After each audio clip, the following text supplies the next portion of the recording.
أعوذ بالله من الشيطان الرجيم. بسم الله الرحمن الرحيم.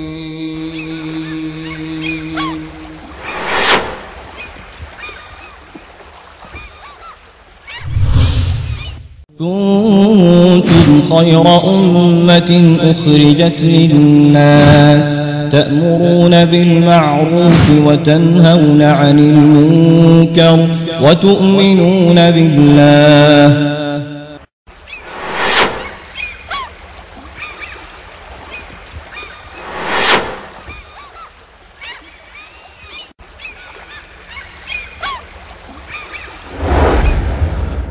گناہ دلوں کو مردہ کر دیتے ہیں، گناہوں سے دل پہ سیاہی طاری ہو جاتی ہے، گناہ انسان کی ہلاکت کا سبب ہوا کرتے ہیں۔ ظهر الفساد في البر والبحر بما كسبت أيدي الناس ليذيقهم بعض الذي عملوا لعلهم يرجعون۔ اللہ کی محبت کا دروازہ کہاں کھلا ہے؟ اتباع محمد رسول اللہ۔ اللہ کی محبت کا راستہ نہ کوفے سے، نہ رائے سے، نہ بریلی سے، نہ دیوبند سے، نہ بغداد سے، نہ ملتان سے۔ اللہ کی محبت کا ایک ہی راستہ ہے اور وہ صرف مدینہ الرسول سے۔ بحر و بر میں فساد پھیل گیا ہے، جس کی وجہ لوگوں کے لیے کمائے ہوئے اعمال ہیں، تاکہ اللہ تعالیٰ ان لوگوں کو ان کے کچھ اعمال کا مزہ چکھا دے، شاید وہ ایسے کاموں سے باز آ جائے۔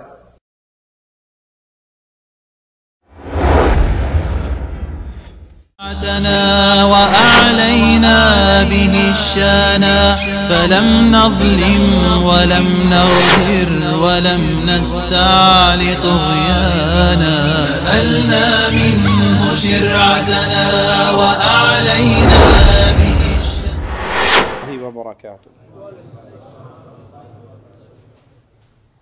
إن الحمد لله نحمده ونصلي على رسوله الكريم. اعوذ باللہ من الشیطان الرجیم. بسم اللہ الرحمن الرحیم. ظہر الفساد فی البر والبحر بما کسبت ایدی الناس لیذیقہم بعض الذی عملوا لعلہم یرجعون. گناہ دلوں کو مردہ کر دیتے ہیں، گناہوں سے دل پہ سیاہی طاری ہو جاتی ہے، گناہ انسان کی ہلاکت کا سبب ہوا کرتے ہیں۔ گناہ کہتے کسے ہیں؟ گناہ کی تعریف آئیے رسول اللہ صلی اللہ علیہ وسلم کے پیارے فرمان سے سنتے ہیں۔ صحیح مسلم میں رسول اللہ صلی اللہ علیہ وسلم کا یہ فرمان موجود ہے۔ اللہ کے پیارے حبیب علیہ السلام فرماتے ہیں الاسم ما حاک فی صدرک، گناہ وہ ہے جو آپ کے دل کے اندر کھٹکے۔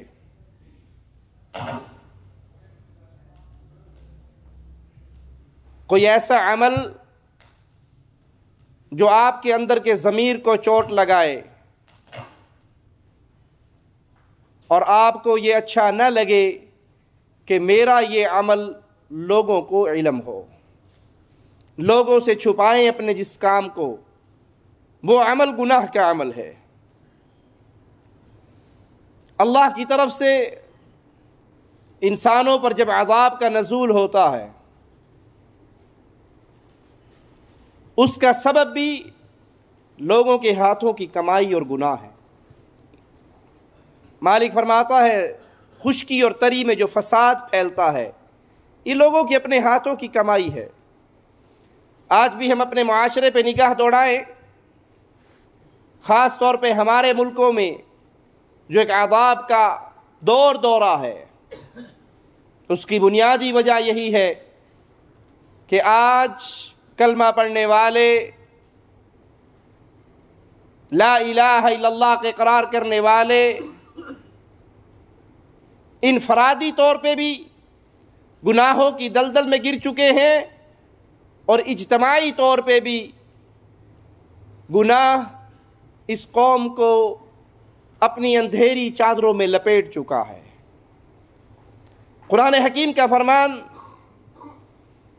جو ہمارے لیے ہدایت کا اور نور کا سرچشمہ ہے وہ سنیے اور یاد کیجئے، ما یفعل اللہ بعذابکم ان شکرتم وآمنتم وکان اللہ شاکرا علیما۔ اللہ کو کیا فائدہ ہے تمہیں عذاب دے کر؟ اگر تم شکر گزار بن جاؤ، اگر تم اہل ایمان بن جاؤ، ایمان لے آؤ اور اللہ کی دی ہوئی نعمتوں پہ شکر کرو تو اللہ تمہیں کیوں عذاب دے گا؟ تمہارے اوپر جو عذاب کا کوڑا برستا ہے وہ تمہاری نافرمانیوں کی بنا پر، اللہ کے ساتھ بغاوتوں کی وجہ سے۔ اور اگر تم اللہ کی نعمتوں پہ شکر ادا کرو تو اللہ ان نعمتوں میں اور اضافہ کرتا ہے۔ اور اگر تم اللہ پر ایمان لے کر آؤ جیسے ایمان لانے کا حق ہے، یہاں عذاب کے ساتھ شکر اور ایمان کا ذکر ہے۔ جب تک ایمان درست نہیں اس وقت تک عذاب کی پکار کسی بھی لمحے قوموں کے سر پہ پڑ سکتی ہے۔ قومی عذاب سے کب بچتی ہے؟ جب وہ عقیدہ توحید میں درست ہو جائیں، وہ ایمان میں خالص ہو جائیں، وہ شرک کی لعنت سے اپنے آپ کو بچا لیں۔ مالک فرماتا ہے اگر تم میری نعمتوں پہ شکر کرو، مجھ پہ ایمان لے کر آؤ، تو پھر اللہ کو کیا ضرورت ہے عذاب بھیجنے کی؟ یہ عذاب جو آتے ہیں تمہارے کفر کی وجہ سے اور اللہ کے ساتھ شرک کرنے کی بنا پر۔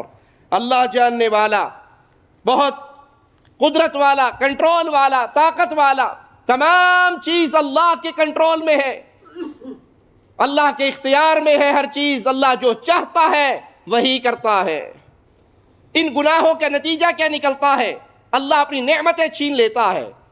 جب انسان اللہ کی نعمتوں پہ کا کفر کرتا ہے تو اللہ ان سے نعمتیں چھین لیتا ہے۔ مالک کا فرمان سنیے، ذَلِكَ بِأَنَّ اللَّهَ لَمْ يَكُ مُغَيِّرًا نِعْمَةً أَنْعَمَهَا عَلَى قَوْمٍ حَتَّى يُغَيِّرُوا مَا بِأَنفُسِهِمْ وَأَنَّ اللَّهَ سَمِيعٌ عَلِيمٌ۔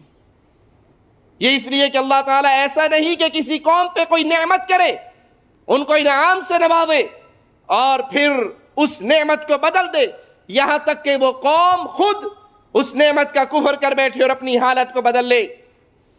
اللہ سننے والا اور جاننے والا ہے۔ اللہ کی طرف سے نعمتیں، انعامات، رحمتوں کا نزول ہوتا ہے، لیکن جب قومیں اللہ کی نعمتوں پہ شکر کرنے کی بجائے، اللہ پر ایمان لانے کی بجائے وہ اللہ خالق و مالک کو چھوڑ کر ڈھیری والوں کو پوجنا شروع کر دیں، درگاہ کو پوجنا شروع کر دیں، اپنے جیسے مجبور انسانوں کی عبادت شروع کر دیں، اس کفر کے نتیجے میں پھر اللہ کا عذاب بھی برستا ہے اور اللہ اپنی نعمتیں بھی چھین لیتا ہے۔ اور اگر اہل ایمان کی قوم ہو، بستی اہل ایمان کی ہو، شرک سے اپنے آپ کو بچا کر رکھے، تو آئیے قرآن حکیم کے اس انداز پہ غور کیجئے۔ وَضَرَبَ اللَّهُ مَثَلًا قَرْيَةً كَانَتْ آمِنَةً مُطْمَئِنَّةً، اللہ مثال بیان کرتا ہے ایک بستی کی جو ایمان لے کر آئی، خالص اللہ پر ایمان لانے والے، يَأْتِيهَا رِزْقُهَا رَغَدًا مِّن كُلِّ مَكَانٍ، وہ جب حالت ایمان میں تھے تو اللہ کی طرف سے ان پہ رزق آتا تھا، انہیں رزق ملتا تھا، ہر طرف سے فراوانیاں تھی، اللہ کی رحمتیں تھی۔ فَكَفَرَتْ بِأَنْعُمِ اللَّهِ فَأَذَاقَهَا اللَّهُ لِبَاسَ الْجُوعِ وَالْخَوْفِ بِمَا كَانُوا يَصْنَعُونَ، پھر انہوں نے اللہ کی نعمتوں کا کفر کیا، اللہ نے جو انعام دیا تھا اس انعام کا کفر کیا، شکر ادا نہیں کیا، اس نعمتوں کا تعلق ہی اللہ سے توڑ دیا۔ بارش اللہ کی رحمت اور اللہ کی نعمت ہے، قوم والے اگر کہنے شروع کر دیں یہ بارش تو فلاں بابے جی کی نظر دی تھی اس لیے برسی ہے، بارش سے انگوریے اللہ کی پیدا کرتا ہے، اللہ اگاتا ہے، اللہ کھلاتا ہے اپنے بندوں کو، اپنی مخلوق کو۔ اور اگر قوم ان سارے رزق کے خزانوں کا رشتہ اللہ سے توڑ کر مردوں کے ساتھ جوڑ دے کہ فلاں بابا وہ داتا ہے اور فلاں غریب نواز ہے، فلاں بندہ نواز ہے، یہ ان حضرتوں کی بنا پر ہوتی ہے، جب اللہ کی نعمتوں کا کفر کیا جائے تو پھر اللہ مالک ان سے کیا سلوک کرتا ہے؟ فَأَذَاقَهَا اللَّهُ لِبَاسَ الْجُوعِ وَالْخَوْفِ، تو اللہ بھوک اور خوف کا لباس ایسی قوم کو پہنا دیتا ہے۔ کسی پہ طنز کرنا مقصود نہیں، نہ کسی کو چھیڑنا مقصود ہے، اپنے حالت کی اصلاح کی دعوت دیتا ہوں۔ اللہ کے لیے اس آیت کو لے کر بر صغیر کی بستیوں میں نکل جاؤ۔ کیا یہ آیت ہمارے اوپر فٹ نہیں آ رہی؟ کیا اللہ نے ہمیں انعامات سے نہیں نوازا تھا؟ کیا رحمتوں سے نہیں نوازا تھا؟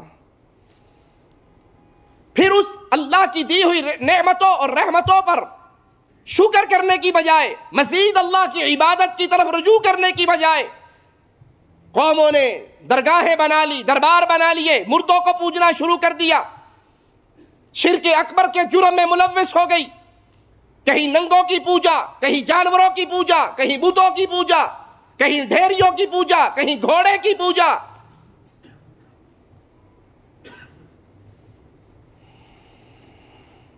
اور نتیجہ قرآن حکیم کی آیت نے جو نکالا ہے، جائیے اس کو بھی پیش کیجئے اپنے دیش میں، جہاں پہ شرک اکبر کا دور دورہ ہے، جہاں پہ قبروں کا طواف ہے، غیر اللہ کی نظر و نیاز ہے۔ فَأَذَاقَهَا اللَّهُ، اسی قوم کو پھر اللہ نے مزہ چکھایا بھوک کے لباس کا، ان کے اوپر بھوک مسلط کر دی، ان کے اوپر خوف مسلط کر دیا۔ اور آج بھوک اور خوف کی کیا حالت ہے؟ مہنگائی آسمانوں کو چھو رہی ہے، غریب غریب سے تر ہوتا جا رہا ہے، اور خوف کی حالت تو یہ ہے کبھی وہاں دھماکہ کبھی وہاں دھماکہ، نہ مسجدیں محفوظ، نہ بازار محفوظ، نہ عبادت گاہیں محفوظ، نہ سکول محفوظ، ہر جگہ پہ اللہ کے عذاب کا درہ برس رہا ہے۔ وجہ کیا ہے؟ اللہ نے رحمتیں کی تھی، اللہ نے نعمتیں کی تھی، ان نعمتوں کا کفر کیا، اللہ سے رشتے توڑے، مردوں سے رشتے جوڑے، اللہ داتا کو چھوڑ کر مردوں کو داتا کہا گیا، اللہ خالق و مالک اور رازق کی عبادت کی بجائے اپنی پیشانیوں کو مجبور انسانوں کے قدموں کے اندر رکھا گیا۔ جب یہ جرم ہوگا پھر اللہ کی طرف سے عذاب کا کوڑا بھوک کی صورت میں اور خوف کی صورت میں ہوگا۔ جو کچھ تم کرتے ہو یہ تمہارے کرتوتوں کا بدلہ اللہ عطا فرماتا ہے۔ اور اگر کہیں پہ نیک لوگ بھی ہو اور اپنے فرائض کو بھول جائیں، اپنے فریضے کو ادا نہ کریں، برائی سے نہ روکیں، نیکی کا حکم نہ دیں، تو پھر جب اللہ کا عذاب آتا ہے، جہاں برے مارے جاتے ہیں وہاں نیک بھی مارے جاتے ہیں۔ یہی سوال سیدہ زینب رضی اللہ تعالی عنہا، مومنوں کی ماں، امام الانبیاء محمد الرسول اللہ صلی اللہ علیہ وسلم سے پوچھتی ہیں، اَنُهْلَكُ وَفِينَ الصَّالِحُونَ، اللہ کے نبی کیا قوموں کو ہلاک کیا جائے گا اور ان میں نیک بھی ہوں گے؟ جب آپ نے فتنوں کا ذکر کیا اور ڈرایا، کہا ہم ہلاک ہوں گے اور ہم میں نیک ہیں، آپ نے ہلاکت کا ذکر کیا، سبب بیان کیا۔ وہ کون سا وقت ہوگا، وہ کون سا دور ہوگا جب اللہ کی طرف سے اگر پکڑ آئے جہاں برے مریں گے اچھے بھی مریں گے؟ قال نعم اذا کثر الخبث، جب برائی زیادہ پھیل جائے، جب شیطانیت طاری ہو جائے، جب خباثت عام ہو جائے، نیک لوگ اپنا حق ادا کرنا، اپنی ذمہ داریاں نبھانا چھوڑ دے، برائیاں پھیل رہی ہے۔ یہ صوفی صاحب مسجد میں بیٹھ کے حق ہو کے نعرے مار رہا ہے، شرک پھیل رہا ہے اور یہ دعوت دے رہا ہے کسی کو کچھ نہیں کہنا، دلوں کو جوڑیے، دلوں کو نہ توڑیے، بھلے شرک ہوتا ہے ہوتا رہے، کفر ہوتا ہے ہوتا رہے، اللہ کی عبادت سے بغاوت کی جاتی ہے کی جاتی رہے، کسی نو کچھ نہیں کہنا، جڑا جتھے لگا ہے ٹھیک لگا ہے۔ جب یہ کیفیت ہو جائے، خباثت زیادہ ہو جائے، شرافت کم ہو جائے، تو پھر انتظار کرو اللہ کی طرف سے عذاب کے درے کے برسنے کا۔ أَفَأَمِنَ أَهْلُ الْقُرَىٰ أَن يَأْتِيَهُمْ بَأْسُنَا بَيَاتًا وَهُمْ نَائِمُونَ، کیا پھر ان بستیوں کے رہنے والے اس بات سے بے فکر ہو گئے کہ ان پہ عذاب رات کے وقت میں آ پڑے جس وقت وہ سوتے ہوں؟ جو اللہ کی بغاوت پہ دن اور رات گزارتا ہے، جو گناہوں کی زندگی میں ڈوبا ہوا ہے، اسے کبھی بھی بے خبر نہیں ہونا چاہیے۔ جس کی نافرمانی یہ کر رہا ہے وہ اسے کسی وقت بھی پکڑ سکتا ہے، وہ رات کو پکڑ سکتا ہے، وہ صبح کو پکڑ سکتا ہے، وہ دن کے اجالوں میں پکڑ سکتا ہے، وہ رات کے اندھیروں میں پکڑ سکتا ہے۔ اللہ گناہگاروں کو ڈھیل بھی دیتا ہے۔ آپ نے اکثر یہ منظر دیکھا ہوگا، نیک آدمی پر زیادہ آزمائشیں آتی ہیں، گناہگار پہ کم آزمائشیں ہوتی ہیں۔ کوئی گناہگار توبہ کر کے دین کی طرف چل پڑے تو اس پہ آزمائشیں آنا شروع ہو جاتی ہیں۔ شیطان دل میں ڈالتا ہے کہ تو نماز پڑھنا ہے، تیرا بیڑا غرق ہو گیا، وہ دیکھو کیسے کا کیسا، نہ نماز پڑھتا ہے، نہ روزہ رکھتا ہے، نہ ذکر نہ اذکار، ہٹا کٹا، کبھی بیماری نہیں ہوا، کبھی نقصان ہی نہیں ہوا، مال بھی اچھا ہے، صحت بھی اچھی ہے، اور ہے بھی بے دین، ہے بھی نافرمان، ہے بھی شرابی، ہے بھی زانی، ہے بھی بے اللہ کی رحمت سے دور، لیکن ٹھیک ٹھاک ہے۔ اگر کبھی انسان گناہ کی زندگی گزارتے ہوئے اپنے اوپر اللہ کی پکڑ کا احساس نہ ہو اسے، اور اس پہ پکڑ نہ آ رہی ہو، تو قرآن حکیم کی یہ آیت اپنے سامنے رکھیے، وَلَا يَحْسَبَنَّ الَّذِينَ كَفَرُوا أَنَّمَا نُمْلِي لَهُمْ خَيْرٌ لِأَنفُسِهِمْ۔ کافر لوگ ہماری دی ہوئی مہلت کو اپنے حق میں بہتر نہ سمجھیں۔ اگر ہم نے رسی چھوڑی بھی ہے، اگر ہم نے ڈھیل دی بھی ہے، وہ صبح شام شراب کے نشے میں پڑا ہے، وہ صبح شام بدکاری کے بستر پہ ہے، وہ صبح شام سود کے کاروبار کر رہا ہے، اس کو کبھی کوئی پکڑ نہیں آتی۔ اللہ کہتا ہے ہم نے جو رسی ڈھیلی دی ہے اس کو اپنی جان کے لیے بہتر گمان نہ کرو، بلکہ انما نملی لہم لیزدادوا اثما، ہم نے جو یہ ڈھیل دی ہے وہ اس لیے تاکہ یہ گناہ میں اور بڑھ جائے، یہ اور بدکاری میں بڑھ جائے، یہ اور گناہ میں بڑھ جائے۔ یہ اللہ کی ناراضگی ہے، یہ اللہ کی طرف سے رحمت والا ماجرا نہیں ہے اس کے ساتھ۔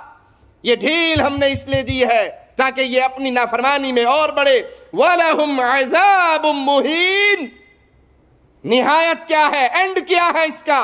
نہایت یہی ہے کہ اس کے لیے رسوا کر دینے والا عذاب ہے۔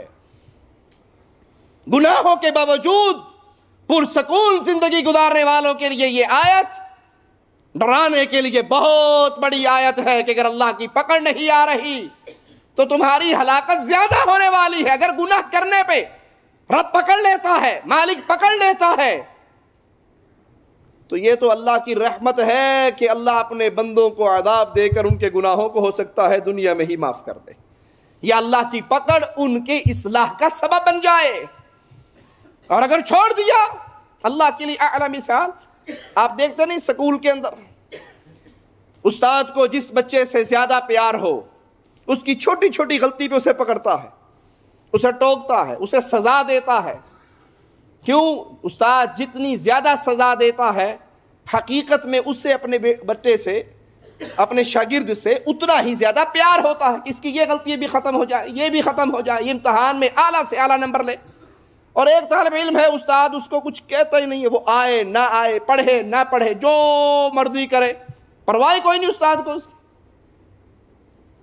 اب وہ بچہ یہ سمجھے کہ استاد تو بڑا میری عزت کرتا ہے، مجھے کچھ کہتا ہی نہیں ہے، حقیقت میں وہ استاد کی نظر میں وہ اتنا گرا ہوا ہے کہ اس کو ڈھیل دی جا رہی ہے کہ جب سال کا اختتام ہوگا، تیرا پیپر ہوگا، تو فیل ہو جائے گا، تیرا سال برباد ہوگا، تیری زندگی خراب ہوگی۔ اور جس کو استاد سزا دے رہا ہے، مار رہا ہے، ڈانٹ رہا ہے، کھینچ رہا ہے، اس کی ایک ایک غلطی پہ اسے ٹوک رہا ہے، حقیقت میں اس سے پیار کر رہا ہے تاکہ اس کا اینڈ اچھا ہو جائے۔ اللہ کے لیے اعلیٰ مثال، اگر گناہوں کے باوجود رسی ڈھیلی ہے تو سمجھ لیجئے اینڈ بڑا خطرناک ہونے والا ہے، اور اگر گناہ پہ پکڑ آ جاتی ہے تو سمجھ لیجئے اللہ تم سے پیار کرتا ہے، تمہاری اصلاح کرنا چاہتا ہے، آزمائشیں بھیج کر تمہارے گناہوں کو ختم کر دیتا ہے۔ پہلی قومیں انہی گناہوں کی بنا پہ ہلاک ہوئیں، عذاب کے مختلف کوڑے برسے۔ قرآن حکیم کے انداز پہ غور کیجئے، فَكُلًّا أَخَذْنَا بِذَنبِهِ، ہر کسی کو ہم نے اس کے گناہ پہ پکڑا۔ فَمِنْهُمْ مَنْ أَرْسَلْنَا عَلَيْهِ حَاصِبًا، بعض ان میں سے ایسے جن پہ ہم نے پتھروں کی بارش کی، جیسے قوم لوط علیہ السلام کی قوم پہ اللہ مالک نے آسمان سے پتھروں کی بارش کی، اور آج یہ گناہ ہمارے معاشرے میں عام نہیں ہے۔ لوطی فعل، اس قوم کا گناہ، یہ گناہ ہی نہیں رہا، اس کا تصور ہی مٹ رہا۔ اس گناہ کی بنا پر پوری بستی کو اٹھا کر اتنا آسمانوں کے قریب کیا گیا۔ ایک روایت میں ہے کہ اس بستی کے جانوروں کی آوازیں فرشتوں نے سنی اور پھر وہاں سے اس کو پلٹ دیا اور اوپر سے پتھر مار مار کے اس پوری قوم کو ہلاک کر دیا۔ وہ دل بڑا ہی بدنصیب دل ہے جس دل میں گناہ کرنے کے بعد ڈر پیدا نہ ہو۔ گناہ ہو جانا انسان ہے، ہو جاتا ہے، لیکن مومن وہ ہے جو گناہ کرنے پہ تڑپ جائے، لوٹے رب کی طرف، معافی مانگے، اور جو ڈھیٹ ہو جائے اپنے گناہ پہ، سمجھ لے اس کے دل پہ مہر لگی ہوئی ہے۔ وَمِنْهُمْ مَنْ أَخَذَتْهُ الصَّيْحَةُ، ان میں سے کچھ ایسے بھی تھے جن کو چیخ اور پکار نے آ دبوچا۔ وَمِنْهُمْ مَنْ خَسَفْنَا بِهِ الْأَرْضِ وَمِنْهُمْ مَنْ أَغْرَقْنَا، ان میں سے ایسے بھی جن کو ہم نے زمین کو پھاڑ کے دھسا دیا اور بعض کو ہم نے پانی میں ڈبو دیا، غرق کر دیا۔ یہ سارے عذاب آئے اللہ کی طرف سے، یہ کوڑے برسے کیوں؟ قرآن جواب دیتا ہے وَمَا كَانَ اللَّهُ لِيَظْلِمَهُمْ، اللہ نے ان پہ ظلم نہیں کیا، اللہ نے ان پہ ظلم نہیں کیا، وَلَكِنْ كَانُوا أَنفُسَهُمْ يَظْلِمُونَ، ہاں وہ اپنی جانوں پہ خود ظلم کرتے تھے۔ یہ گناہ کرنا اپنی جان پہ ظلم ہے۔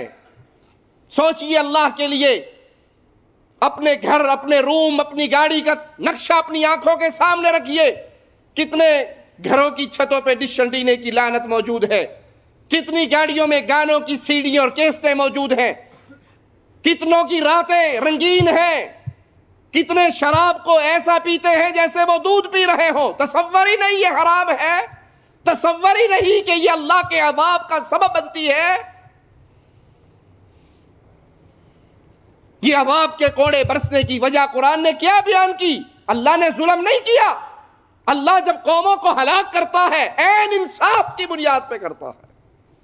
یہ قومیں ہیں، یہ انسان ہیں جو جب نافرمانی کرتے ہیں تو اپنی جان پہ ظلم کرتے ہیں، پھر بھی اللہ کی رحمت پہ قربان جائیں۔ وہ مالک بڑا رحیم ہے، وہ مالک بڑا کریم ہے۔ اس اللہ نے ایسے اعمال بتائے ہیں اس امت محمدیہ کو، پیارے حبیب محمد کریم صلی اللہ علیہ وسلم کی امت کو ایسے اعمال بتائے جن اعمال کے کرنے سے اللہ گناہوں کو معاف کر دیتا ہے۔ اگر انسان سے خطائیں ہو جائیں، وہ اللہ کے در میں آئے، معافی مانگے، سچے دل سے توبہ کرے۔ آئیے ان اعمال کی طرف دیکھتے ہیں، وہ کون سے عمل ہیں جن سے اللہ کی رحمت سے انسانوں کے گناہوں کو مالک معاف کر دیتا ہے۔ نیکیاں کرنے سے گناہ دھل جاتے ہیں۔ انسان سے گناہ ہو جائے، اس گناہ کے بعد وہ نیک عمل کر لے، اللہ اپنی رحمت سے اس نیکی کرنے پر اس آدمی کا گناہ معاف کر دیتا ہے۔ قرآن حکیم کے انداز پہ غور کیجئے، ان الحسنات یذہبن السیئات، نیکیاں گناہوں کو مٹا دیتی ہیں۔ ذالک ذکری للذاکرین، یہ نصیحت ہے نصیحت پکڑنے والوں کے لیے۔ آپ سے گناہ ہو گیا، وضو کریں، 2 رکعت نماز پڑھیں، توبہ کریں، معافی مانگے۔ یہ 2 رکعت نماز پڑھنے سے اللہ آپ کے سابقہ گناہ کو معاف کر دے گا۔ یہ میرے رحمان رحیم اللہ کی رحمت کا ایک خزانہ ہے۔ گناہ ہو جائے تو اللہ کے در سے منہ نہ موڑے، اتنا پاپی ہو گیا، اب کہاں معافی ہوگی؟ جتنا بڑا گناہ ہو جائے، مالک فرماتا ہے میری رحمت نے میرے غضب کو ڈھانپ رکھا ہے۔ اللہ کی رحمت بڑی وسیع ہے۔ توبہ کی امید پہ گناہ نہ کریں۔ بعض دفعہ شیطان کہتا ہے کر لا کوئی نہیں، پھر توبہ کر لیں گے۔ توبہ کی امید پہ گناہ نہ کرے، کیوں؟ ہو سکتا ہے آپ کو توبہ کی توفیق ہی نصیب نہ ہو، گناہ کے دوران ہی اللہ پکڑ لے۔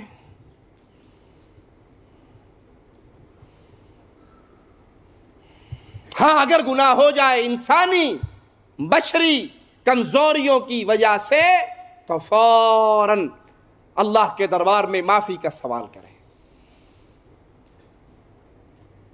گناہوں سے بچنے کا ایک بڑا شاندار طریقہ یہ ہے، جو اسباب آپ کو گناہ کی طرف لے کر جا رہے ہیں ان کو چھوڑ دیں، ان دوستوں سے دوستی ختم کر لیں، وہ ٹیلی فون سم توڑ کے پھینک دیں جس میں گناہگاروں کے نمبر ہیں، اپنی جگہ چینج کر لیں، اس معاشرے کو بدل دیں، نیک لوگوں کے معاشرے میں چلے جائیں۔ جب آپ یہ اسباب اختیار کر کے اللہ پر بھروسہ کرو گے اور اللہ سے معافی کا سوال کرو گے، اللہ ضرور اپنی رحمتوں کا خزانہ آپ پہ اتارے گا۔ رسول اللہ صلی اللہ علیہ وسلم کی اطاعت کرنا، آپ کی سنتوں کو اپنی زندگی میں لانا، وہ عظیم نیکی ہے جس کے کرنے سے بھی اللہ مالک انسانوں کے گناہوں کو معاف کر دیتا ہے۔ مالک فرماتا ہے قل ان کنتم تحبون اللہ، اے نبی ان سے کہو اگر تم چاہتے ہو اللہ سے محبت کرنا، فاتبعونی یحببکم اللہ، اور رسول اللہ صلی اللہ علیہ وسلم کی اتباع کرو، فاتبعونی میرے پیچھے چلو، یحببکم اللہ، اللہ تم سے محبت کرے گا۔ سوال کیا تھا ان کنتم تحبون اللہ، اگر تم محبت کرنا چاہتے ہو اللہ سے، اللہ کی محبت کا دروازہ کہاں کھلا ہے؟ اتباع محمد الرسول اللہ میں۔ اللہ کی محبت کا راستہ نہ کوفے سے، نہ رائیونڈ سے، نہ بریلی سے، نہ دیوبند سے، نہ بغداد سے، نہ ملتان سے، اللہ کی محبت کا ایک ہی راستہ ہے اور وہ صرف مدینہ الرسول سے۔ اللہ کی محبت کا ایک ہی پیمانہ ہے، تم اپنے آپ کو محمدی بنا لو، پہلے تم چاہتے تھے اللہ سے محبت ہو، پھر اللہ تم کو اپنا محبوب بنائے گا، اور جس کو اللہ اپنا محبوب بنا لے اس کو انعام کیا ملتا ہے؟ وَيَغْفِرْ لَكُمْ ذُنُوبَكُمْ، اللہ تم سے محبت کرے گا، تمہاری زندگی بھر کے گناہوں کو معاف کر دے گا۔ شرط کیا ہے؟ حدیث رسول سنتے ہی کائنات ساری سے ٹکر لے لو، فاطمہ کے بابا سے منہ نہ موڑو۔ آپ کو حدیث رسول پتہ لگ جائے کسی مسئلے میں، وہ نماز کا مسئلہ ہو، وہ نکاح کا مسئلہ ہو، وہ شادی بیاہ کا مسئلہ ہو، وہ موت غمی کا مسئلہ ہو، کسی مسئلے میں جب حدیث رسول کا علم ہو، پھر یہ نہ کو قوم کیا کہے گی، برادری کیا کہے گی، ابو کیا کہیں گے، معاشرہ کیا کہے گا، کو بھاڑ میں جائے پوری دنیا، میں نے تو یہ دیکھنا ہے آمنہ کا لال کیا کہے گا صلی اللہ علیہ وسلم۔ اتباع رسول کا یہ جذبہ جب دلوں میں اترتا ہے، نتیجہ نکلتا ہے وَيَغْفِرْ لَكُمْ ذُنُوبَكُمْ وَاللَّهُ غَفُورٌ رَحِيمٌ، اللہ تمہارے زندگی بھر کے گناہوں کو معاف کر دے گا، وہ تو معاف کرنے والا، رحم کرنے والا ہے۔ صدقہ خیرات کرنا وہ عمل ہے جس سے اللہ مالک انسان کے گناہوں کو دھو دیتا ہے، اور یاد رکھنا اگر اللہ ان گناہوں کو معاف نہ کرے تو قیامت کے دن بہت بڑی ذلت اور رسوائی کا سامنا ہوگا۔ اگر یہ گناہ ویسے کہ ویسے میرے اور آپ کے پلڑے میں رہے، آج تو چھپ چھپ کے اندھیروں میں، بیابانوں میں، سمندروں میں اتر کے گناہ کرتے ہیں۔ نیو ایئر نائٹ پہ جہاز لے کے سمندر میں نہیں چلے جاتے، اور کتنے بے خبر ہو جاتے ہیں میرے رب کی پکڑ سے۔ یہ سمندر بھی تو اللہ کا لشکر ہے، یہ عبداللطیف بھٹائی کا لشکر تو نہیں ہے کہ بابا جی نے کچھ نہیں کہنا جو مرضی کرتے رہیے، یہ اللہ کا لشکر ہے۔ اللہ اسی سمندر کو حکم دے دے، سونامی کا طوفان کیا رب کے حکم سے نہیں آیا؟ کیا فرعون کو غرق اسی اللہ کے لشکر نے نہیں پکڑا تھا؟ کیا موسیٰ علیہ السلام کے لیے یہی لشکر خشکی کا راستہ نہیں بن گیا تھا؟ وہ سمجھتے ہیں اگر کراچی کے اندر نیو ایئر نائٹ کا جشن منائیں گے، ہو سکتا ہے کوئی چھیڑا چھاڑی کرنے والے پہنچ جائیں، جہاز لے جاؤ اور سمندر میں چلے جاؤ اور جو مرضی کرو۔ ارے اس سے بے خبر ہو جس کی آسمان میں قوتیں ہیں، زمین میں قوتیں ہیں، ہر چیز اس کا لشکر ہے، وہ چاہے ہاتھیوں کو چڑیوں سے مروا دے، وہ چاہے فرعون کو پانی میں غرق کروا دے، وہ چاہے ابو جہل کو 2 ننھے بچوں سے مروا دے۔ یہ گناہ اگر ایسے کے ایسے رہے تو یاد کرنا ایک دن آئے گا جس دن یہ گناہ انسانوں کے سامنے کر دیے جائیں گے۔ اللہ ہمارے گناہوں کو اپنی رحمت سے معاف فرما دے۔ یوم تجد کل نفس ما عملت من خیر محضرا، وہ دن آئے گا بھلائی کا ایک ایک نقطہ آپ کا وہ آپ کے سامنے کر دیا جائے گا۔ یتیم کی کفالت کی اگر آپ نے، وہ نیکی آپ کے سامنے لائی جائے گی۔ ماں باپ کے ساتھ اچھا سلوک کیا، وہ نیکی آپ کے سامنے لائی جائے گی۔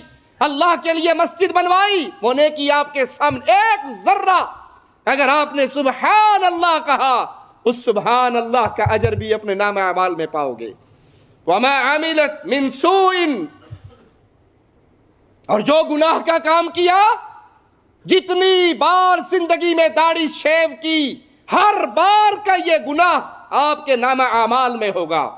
جتنی بار گانے سنے، جتنی بار شراب پی، جتنی بار بدکاری کی، جتنی بار جھوٹ بولا، جتنی بار غیبت کی، جتنی بار چغلی کی، جتنی بار نمازیں چھوڑی، ایک ایک گناہ انسان کے سامنے اس کی ڈائری کر دی جائے گی۔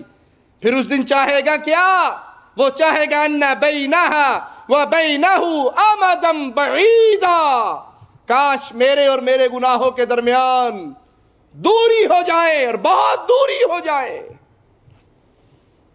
اس خواہش کا اس وقت فائدہ نہ ہوگا اگر اس زندگی میں اپنے اللہ سے معافی مانگ کر اپنے گناہوں پہ توبہ نہ کر لی۔ وَيُحَذِّرُكُمُ اللَّهُ نَفْسَهُ وَاللَّهُ رَؤُوفٌ بِالْعِبَادِ، اللہ تمہیں اپنی ذات سے ڈرا رہا ہے، اور اللہ اپنے بندوں پر بڑا ہی مہربان ہے۔ صدقہ کرنے سے اللہ مالک انسان کے گناہوں کو معاف کر دیتا ہے۔ مالک کا فرمان سنیے، ان تبدوا الصدقات فنعما هي وان تخفوها وتؤتوها الفقراء فهو خير لكم، اگر تم صدقہ خیرات کو ظاہر کرو وہ بھی اچھا ہے، اور اگر تم چپکے چپکے پوشیدہ پوشیدہ اسے مسکینوں میں دے دو ان کو تو یہ تمہارے حق میں بہتر ہے۔ اس آیت کو سمجھنے کے لیے مثال آپ کے سامنے رکھتا ہوں۔ ایک صدقہ ایسا ہے، آپ کی مجلس میں 8 10 20 50 آدمی بیٹھے ہیں، اور آپ کو اللہ نے ایسا مقام دیا ہے کہ اگر آپ اپنی جیب سے 1000 ریال نکالیں گے تو آپ کے دیکھا دیکھی اور لوگ بھی نکالیں گے۔ تو ایسے موقع پہ کھل کے صدقہ کرنا، اعلانیہ صدقہ کرنا وہ زیادہ بہتر ہے، تاکہ باقی لوگ جب آپ کو دے کر یہ نیکی کریں گے ان کا اجر بھی اللہ آپ کو عطا فرمائے گا۔ آپ ایک بزنس مین ہیں، اپنے کلیگ کو فون کرتے ہیں کہ بھائی فلاں جگہ مسلمانوں کو مسجد کی ضرورت ہے، فلاں جگہ مسلمانوں کو فلاں چیز کی ضرورت ہے، فلاں جگہ پہ اتنے یتیم ہیں ان کی کفالت کی ضرورت ہے، میں 1,00,000 ریال دے رہا ہوں، تو کتنا دیتا ہے؟ اگر وہ 10 لاکھ بھی دے گا، آپ کے ایک فون کرنے کی بنا پر اس 10 لاکھ پورا کا ثواب اسے بھی ملے گا، آپ کو بھی ملے گا۔ اللہ کی رحمت کے خزانوں کا کیا کہنا۔ اب آپ نے تو 10 لاکھ نہیں لگائے نا، لیکن اس کو دعوت دی، اس کو پیغام پہنچایا کہ بھائی یہ دین کی بات ہے، یہ کتاب عقیدہ توحید پہ مشتمل ہے، اس کو پرنٹ کرواؤ اور بانٹو۔ یہ کیسٹ، یہ سی ڈی، یہ لا الہ الا اللہ کی آوازیں کی طرف لوگوں کو متوجہ کرتی ہے، اس کو بانٹو، اس کو بناؤ، اس کو تقسیم کرو، اس کو پھیلاؤ۔ آپ نے کسی کو دعوت دی، آپ کی دعوت سن کے اس نے جتنی بھی کی ان سب کا ثواب اس کو بھی ملے گا اور آپ کو بھی ملے گا۔ اور جہاں یہ ماجرا نہیں، وہاں پہ بہتر ہے کہ انسان پھر پوشیدہ خفیہ طور پہ اللہ کے راستے میں صدقہ کرے۔ رسول اللہ صلی اللہ علیہ وسلم ان خوش نصیبوں کا جب ذکر کرتے ہیں جو قیامت کے دن اللہ کے عرش کے سائے میں ہوں گے، جس دن اور کوئی سایہ نہ ہوگا۔ اللہ تجھے تیرے پیارے ناموں کا واسطہ ہے، ہم جتنے یہاں بیٹھے ہیں ہم سب کو ان خوش نصیبوں میں شامل کر دے جن کو حشر میں جب کوئی سایہ نہ ہوگا تو اپنے عرش کا سایہ نصیب فرمائے گا۔ اللہ ہم میں سے کوئی ایسا بد نصیب نہ ہو جو اس دن تیرے سائے سے محروم ہو جائے۔ ان خوش نصیبوں میں ایک وہ شخص بھی ہوگا جس نے دائیں ہاتھ سے اللہ کے راستے میں صدقہ دیا، اتنا چھپا کے، اتنا خفیہ کہ اس کے بائیں ہاتھ کو نہیں پتہ لگا۔ اب یہ تو معاملہ ختم ہوتا جا رہا نا، جہاں تعریف ہوتی ہے وہاں دیا جاتا ہے۔ بجلی دا بل آیا مسجد دا، چودھری صاحب دے کرو 50 روپے آئے نے، اب وہ 50 روپے کی وجہ سے اس کے باپ کے لیے، اس کی ماں کے لیے، اس کے خاندان کے لیے، اس کے کاروبار کے لیے، اس کے مکان کے لیے، اس کے جانوروں کے لیے پوری لمبی لسٹ لے کے وہ بیچارہ دعا کرتا ہے اللہ ان سب میں برکت عطا فرمائے۔ چودھری صاحب کا بھی سینہ کھل جاتا ہے کہ ہاں سواد تو ہے نا، پورے پنڈ نے سنیا کہ میں 50 روپے بھیجن ہے۔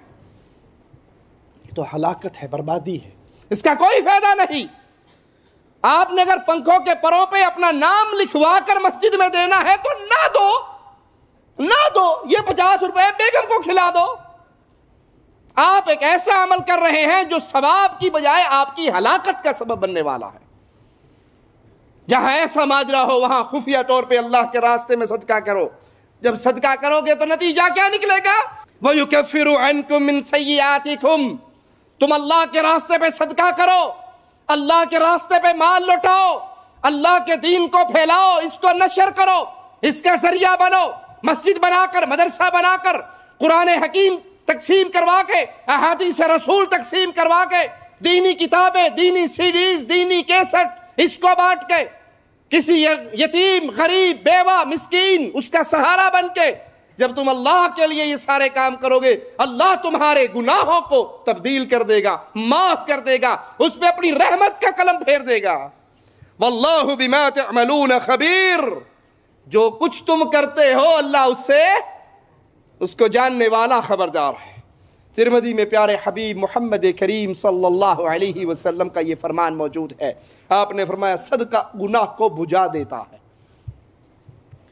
صدقہ گناہ کو بجھا دیتا ہے، جیسے پانی آگ کو بجھا دیتا ہے۔ جس طرح پانی پھینکا جائے تو آگ بجھ جاتی ہے، صدقہ کرنے سے انسان کے گناہ بجھ جاتے ہیں۔ توبہ کرنا وہ عظیم نیکی ہے جس سے اللہ گناہوں کو مٹا دیتا ہے۔ قرآن حکیم کی اس آیت پہ غور کیجئے، إِلَّا مَن تَابَ وَآمَنَ وَعَمِلَ عَمَلًا صَالِحًا فَأُولَئِكَ يُبَدِّلُ اللَّهُ سَيِّئَاتِهِمْ حَسَنَاتٍ وَكَانَ اللَّهُ غَفُورًا۔ إِلَّا مَن تَاب، جو توبہ کر لے، جو توبہ کر لے اپنے گناہوں سے، جو توبہ کر لے اپنی بدعمالیوں سے، ایمان لے آئے، وَعَمِلَ عَمَلًا صَالِحًا، پہلے فلمیں دیکھتا تھا اب قرآن پڑھے، پہلے بدکاری کو جاتا تھا اب نکاح کرے، پہلے شراب پیتا تھا اب زمزم پیے، توبہ کرے اور اپنی زندگی میں چینج لائے، اپنی زندگی کی روٹین بدلے۔ پہلے نمازوں کے ٹائم پہ سویا رہتا تھا اب مسجدوں کو آباد کرے، پہلے بوڑھوں کو تکلیف دیتا تھا اب ناداروں کی خدمت کرے، پہلے ماں باپ کو گالیاں دیتا تھا اب ان کی ٹانگیں دبائے، ان پہ مال خرچ کرے، ان کا ماتھا چومے، ان کے ہاتھ چومے، ان کے سامنے اپنے آپ کو بچھا دے۔ وَعَمِلَ عَمَلًا صَالِحًا، اپنی زندگی میں نیک اعمال کو لے کر آئے۔ فَأُولَئِكَ، بس یاد رکھو یہی وہ لوگ ہیں، يُبَدِّلُ اللَّهُ سَيِّئَاتِهِمْ حَسَنَاتٍ، جب انسان توبہ کرتا ہے، ایمان لاتا ہے، نیک عمل کرتا ہے، اللہ اس کی زندگی کے گناہوں کو بھی نیکیوں میں تبدیل کر دیتا ہے، اور اللہ معاف کرنے والا، رحم کرنے والا ہے۔ صحیح مسلم میں رسول اللہ صلی اللہ علیہ وسلم کا یہ فرمان موجود ہے، غور سے سنیے۔ جب رات ہوتی ہے اللہ مالک اپنے ہاتھ کو رات کے وقت پھیلاتا ہے، لیس کمثلہ شیء، اس کی مثال کوئی نہیں جیسے اس کی شان کو لائق ہے۔ اللہ اپنے ہاتھ کو رات کے اندھیروں میں پھیلاتا ہے تاکہ گناہ کرنے والا اپنے گناہ سے معافی مانگ لے، دن کو گناہ کرنے والا معافی مانگے، اللہ دن کو پھر اپنے ہاتھ کو پھیلاتا ہے جیسے اس کی شان کو لائق ہے تاکہ رات کے اندھیروں میں چھپ کے گناہ کرنے والا معافی مانگ لے، اور یہ سلسلہ جاری و ساری ہے یہاں تک کہ سورج مغرب سے طلوع نہ ہو جائے۔ اللہ کی رحمت، اللہ کا فضل، اللہ کا کرم، گناہ ہو گیا کوئی بات نہیں، آؤ اللہ کے در پہ، معافی مانگو اللہ سے، سچے دل سے توبہ کرو۔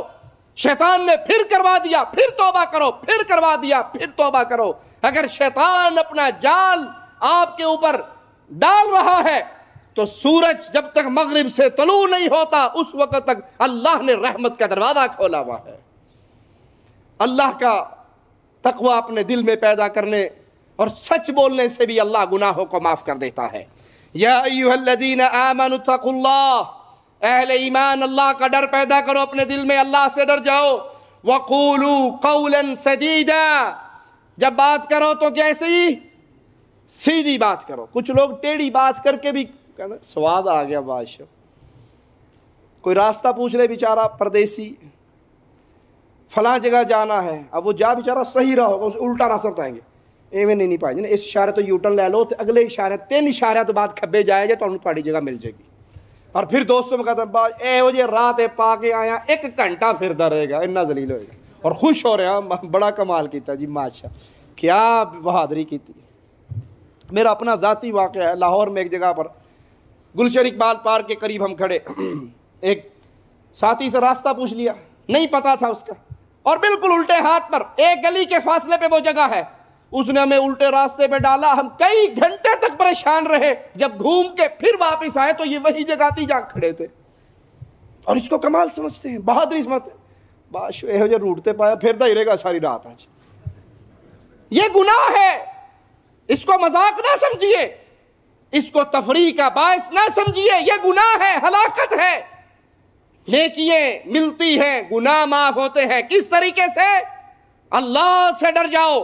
وَقُولُوا قَوْلًا سَدِيدًا، جب بھی بات کرو تو سیدھی، اس میں ٹیڑھ نہ ہو، اس میں کجی نہ ہو، زبان سے کچھ اور اندر سیدھی بات، سیدھی بات، جھوٹ کا شائبہ تک نہ ہو۔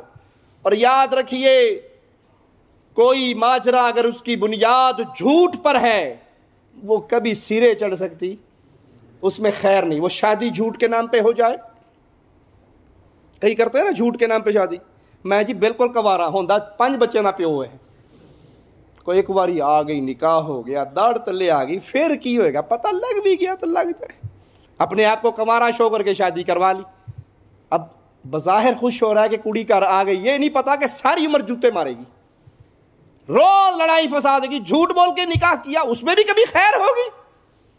آپ شادی کرو 1 نہیں 2 نہیں 3 نہیں 4 کرو، اسلام نے آپ کو اجازت دی ہے، لیکن جھوٹ تو نہ بولو۔ آپ سے آپ کے بچوں کا پوچھے تو کھل کے بتاؤ، آپ کی سابقہ بیویوں کا پوچھے تو کھل کے بتاؤ، آپ کی آمدنی کا پوچھے تو کھل کے بتاؤ۔